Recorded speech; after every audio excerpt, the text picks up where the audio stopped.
আসসালামু আলাইকুম বন্ধুরা।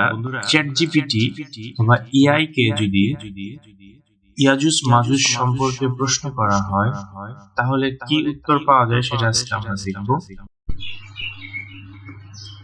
আমরা প্রথমে ক্রমি ব্রাউজার ইউজ করে নিব। এখান থেকে আমরা গুগল জিমিনি ব্রাউজ করে নিব। ক্লিক করে নিলাম। এখানে আমরা লিখতে পারি অথবা বলবো যে ইয়াজুজ মাজুজ সম্পর্কে কি কি জানো আমাদেরকে বলো। দেখি কি বলে।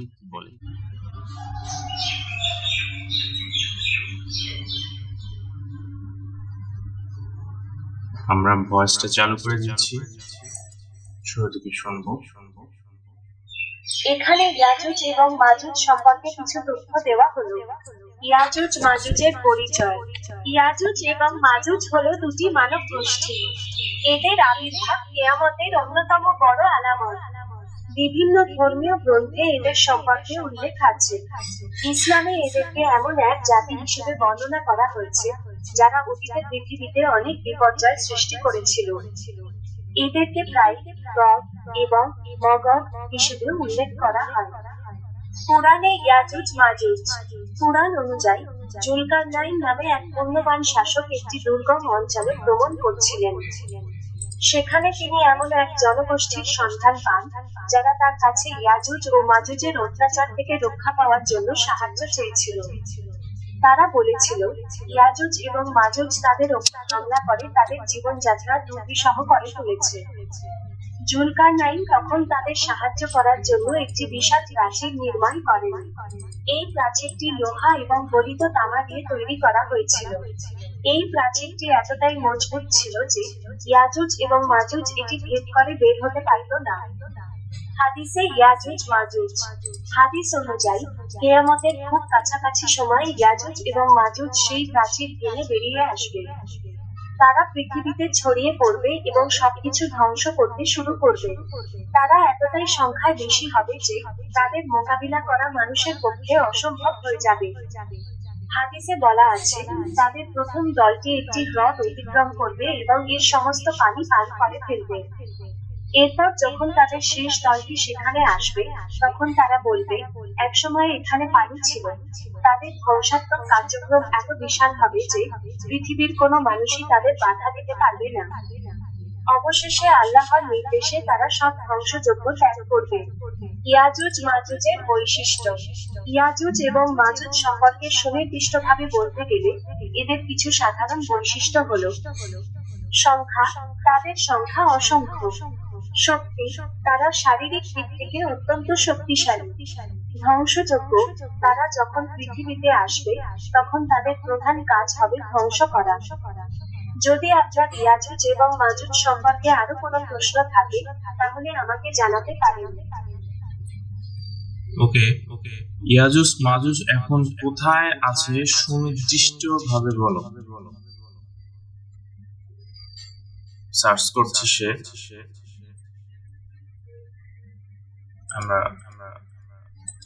শুনি।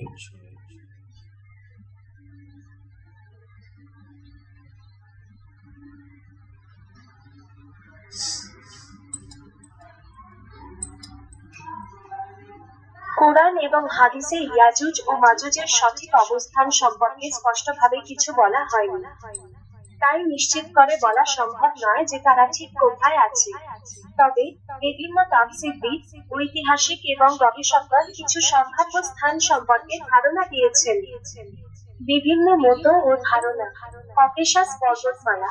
অনেক গবেষক মনে করেন ইয়াজুজ মাজুজের প্রাচীরটি ককেশাস পর্বতমালার কোনো একটি দুর্গম স্থানে অবস্থিত।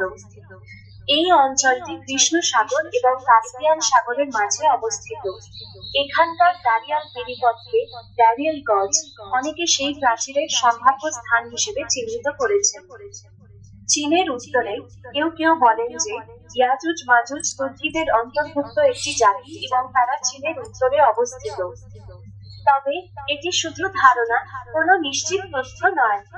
আর্মেনিয়া ও আজারবাইজানের কাছাকাছি কিছু তাফসীরবিদ মনে করেন যে তাদের অবস্থান আর্মেনিয়া এবং আজারবাইজানের সীমান্তের কাছাকাছি কোনো এক অঞ্চলে। কুরআনের বর্ণনা। কুরআন অনুযায়ী জুলকারনাইন দুটি পাহাড়ের মাঝখানে একটি শক্তিশালী প্রাচীর তৈরি করেছিলেন। এই প্রাচীরটি লোহা এবং গলিত তামা দিয়ে তৈরি, যা ভেদ করা বা অতিক্রম করা ইয়াজুজ ও মাজুজের পক্ষে সম্ভব নয়। তারা প্রতিদিন এই প্রাচীর ভাঙার চেষ্টা করে, কিন্তু যখনই ভাঙার খুব কাছাকাছি চলে আসে, তখন আল্লাহ তাআলার ইচ্ছায় তারা আবার সেই কাজ পরদিনের জন্য ফেলে রাখে। কিয়ামতের খুব কাছাকাছি সময়ে আল্লাহ তাআলার নির্দেশে তারা সেই প্রাচীর ভেঙে বেরিয়ে আসবে। তাই যতক্ষণ না তাদের বেরিয়ে আসার সময় হচ্ছে, ততক্ষণ তারা সেখানেই অবস্থান করবে।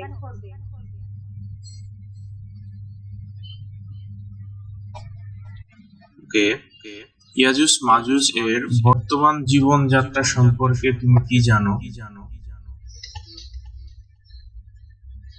সে খুঁজছে।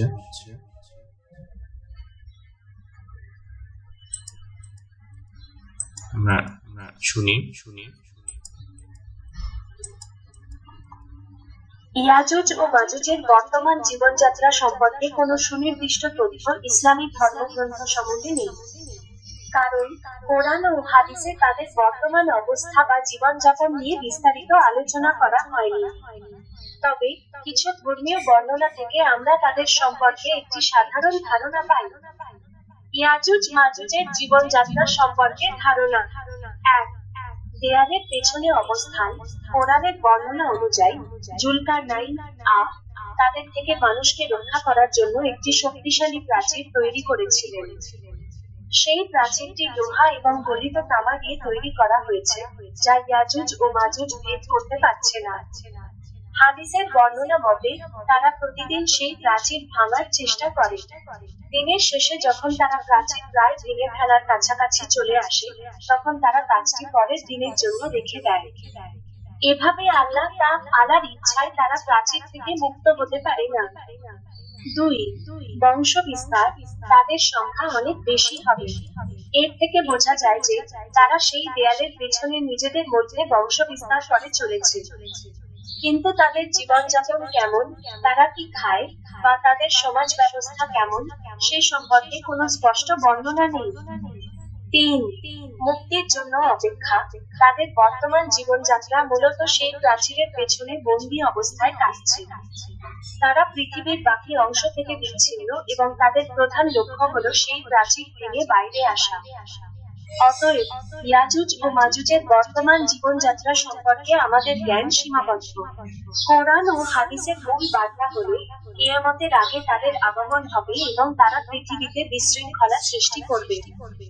এর আগে তারা দেয়ালের পেছনে বন্দী অবস্থায় থাকবে।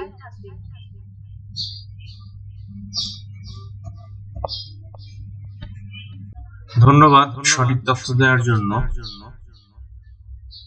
আপনাকে ধন্যবাদ।